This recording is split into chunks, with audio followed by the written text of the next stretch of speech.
അപ്പോൾ നമ്മൾ നേരത്തെ ഇതിൻ്റെ പാർട്ട് 1 ഉണ്ട്, അത് കാണാത്തവർ എന്ത് ചെയ്യുക അതൊന്ന് കാണുക.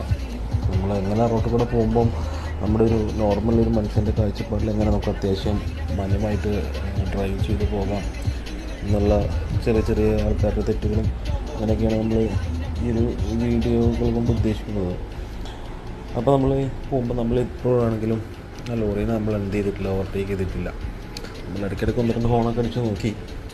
പക്ഷേ ഈ പറഞ്ഞ പോലെ അയാൾക്ക് അങ്ങനെ ഒരു എന്താ പറയുക, ഇത്രയും ലോഡുള്ള വണ്ടിയല്ല. അങ്ങനത്തെ വണ്ടി ഓടിക്കുമ്പോഴാണ് നമുക്ക് അതിൻ്റെ ഒരു ബുദ്ധിമുട്ട് മനസ്സിലാകും. അതിപ്പോൾ കാറാണെങ്കിലും ഓട്ടോറിക്ഷ ആണെങ്കിലും ബൈക്കാണെങ്കിലും ഏതായാലും ബുദ്ധിമുട്ടുണ്ട്. പക്ഷേ റോഡ് നമ്മുടെ മാത്രം സ്വന്തമല്ല, മറ്റുള്ളവരുടെയും കൂടി ആണ് എന്നുള്ള ചിന്തയിലാണ് നമ്മൾ ഓടിക്കേണ്ടത്. ഇപ്പോൾ അതാ ചെറിയൊരു ഗ്യാപ്പ് കിട്ടി കഴിഞ്ഞപ്പോഴാണ് ഞാൻ അതിനെ ഓവർടേക്ക് ചെയ്ത് കയറുന്നത്. അപ്പോൾ എത്ര നേരമാണ് ഞാൻ ആ വണ്ടിയുടെ പിന്നിൽ നടന്നത്. എനിക്ക് എപ്പോൾ വേണമെങ്കിൽ ഓവർടേക്ക് ചെയ്ത് കയറായിരുന്നു, പക്ഷേ ഞാൻ എന്തുകൊണ്ട് കയറിയില്ല?